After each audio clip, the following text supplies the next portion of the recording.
the idea that Mark Zuckerberg runs Facebook is a joke. I mean, have you seen those staring eyes in absolute terror and that bewildered face when he's being questioned on Capitol Hill? I mean, the idea he's running a company like Facebook is ridiculous. Obviously, there are other forces involved here, and that's where you get your coordination from. That's why Amazon, Facebook, Google, and Twitter, and Apple are all censoring in unison, because it's coordinated towards this goal of complete control of information. This whole conspiracy to enslave humanity is a psychological game. Where does human behavior come from? It comes from human perception. Where does perception come from? It comes from information received. Whether it's personal experience, which is a form of information, whether it's a newspaper, Facebook post, or whatever, it's information received. Now, if you go deep in the shadows, beyond the politicians, you reach that level of this web where they understand, A, how reality works, they just don't want us to know, and B, how the mind works, how psychology works. And what we're looking at, because it's a few manipulating so many, the only way that you can achieve that is by controlling. This is Lucidchart. It's a visual workspace that helps you see the big picture. And I don't mean big picture like that bad family portrait you have on the wall. I mean big picture like who's doing what on your team. How you're going to get the next sale. How you're going to identify pay disparity. Or how you're going to win the 2019 Corporate Chili Cook-Off. Whatever you're working on, work it out in a visual workspace. Try Lucidchart free today.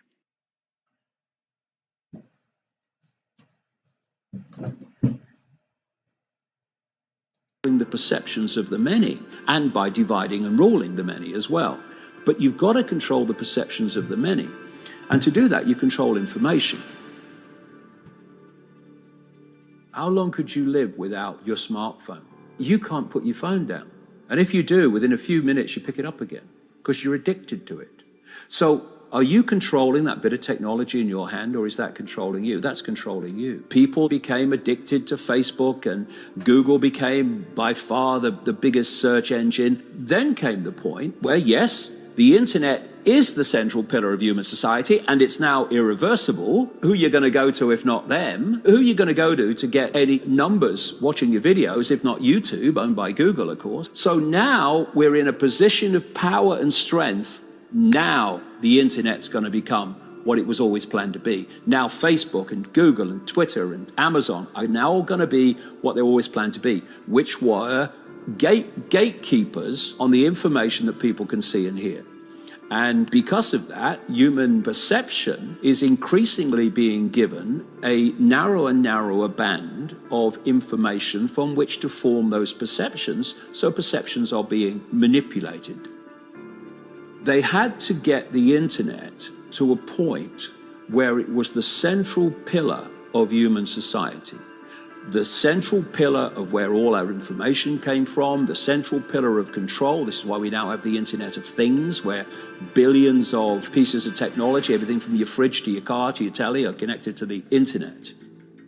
We've been through a process of preparation, of getting people, first of all, stage one, addicted to technology that they hold, holdables, smartphones, tablets. That's basically achieved. I mean, you just have to walk through a city and you see the addiction. And they're targeting specifically the young. Why?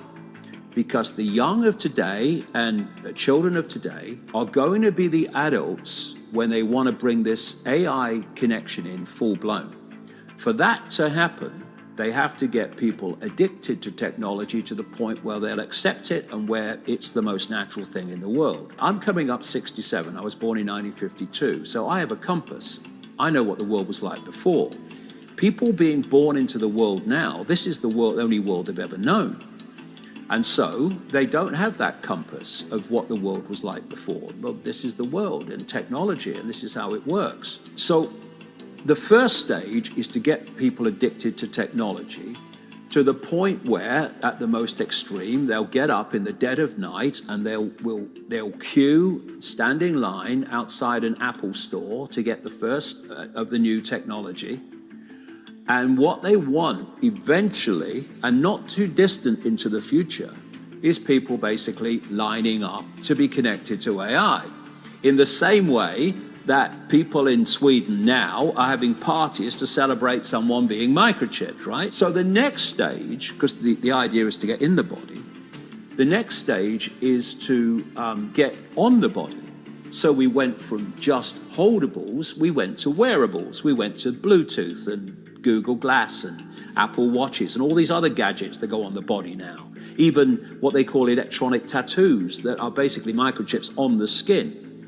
And the next stage is to go in the body, which is already starting in places like Sweden. And the idea is to take this on, and people like Ray Kurzweil, who is a Google executive. I mean, Google and Facebook are really at the cutting edge of this stuff. People think it's a social media operation only or a search engine only. No, no, no. This whole Google group now, which is given the name Alphabet, are absolutely at the cutting edge of this whole AI technology. So is Amazon. Amazon got contracts worth hundreds of millions of dollars with the CIA and the Pentagon for cloud services and stuff. Yeah, they have massive data services. Massive, yeah. Consumers don't see. So the idea is to take this on, and what Kurzweil is saying, and he claims an 80% success rate in his predictions of incoming technology. The sales pitch is, when we connect to artificial intelligence, we'll be superhuman. That's what the sales pitch is. That's his sales pitch. Right. That's going Siri, to be the sales pitch. Alexa, all these things. Yeah. Well, I'll come to them in a second. They're very, very interesting, very important. Okay. So what you've got is the idea that connect to AI and you'll become superhuman intelligent. No, you'll become subhuman intelligent. You'll become a vehicle for artificial intelligence. And whoever controls artificial intelligence will control the perceptions of every mind that it's connected to. These Alexas and these Echoes and these so-called office assistants or personal assistants, you start to interact with them as if they're human. And now they're bringing in internet-connected toys for kids, even little kids, and Barbie dolls. They can actually have conversations with artificial intelligence. They're now bringing in these synthetic robots that are looking more and more like humans, a lot of them coming in from the East. And this is a whole psychological process of familiarizing us with artificial intelligence, to getting people to interact with it until it becomes the most natural thing in the world. Well, is this a positive thing? What if it makes us live better lives? Could it be? Well, if you want to use artificial intelligence to make things happen in a more efficient way, well, there's an argument for that. But that's not an argument for connecting AI to the human brain and the human perceptual processes so that artificial intelligence becomes those processes. And I'm not just saying that. Ray Kurzweil says this: by 2030, the connections will start to be made. When I was 15 years old, I started my first company. It was a car detailing company. I won a few $100 with it, and then the next year, between artificial intelligence and the human brain. And the human brain will be connected to what he calls the cloud. Another name for this is the smart grid, basically to artificial intelligence.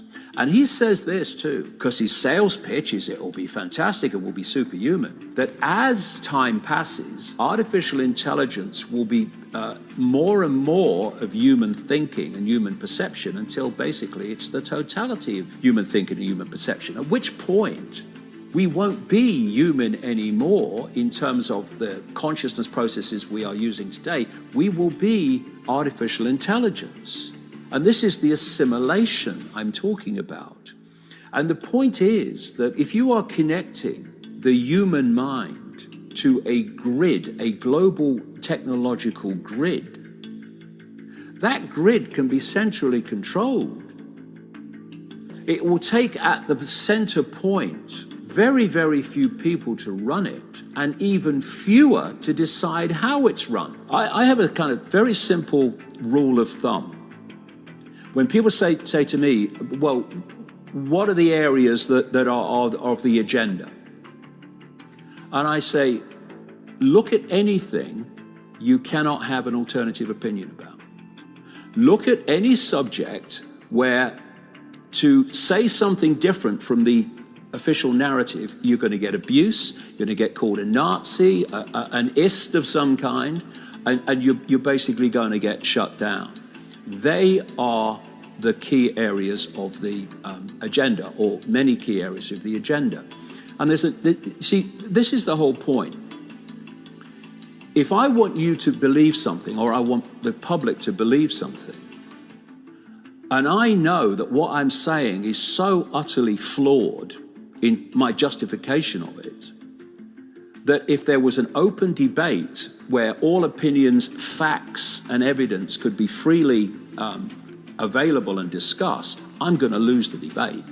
So what I want to happen is not going to happen, because I'll lose the debate, because I won't be able to justify it in an open debate.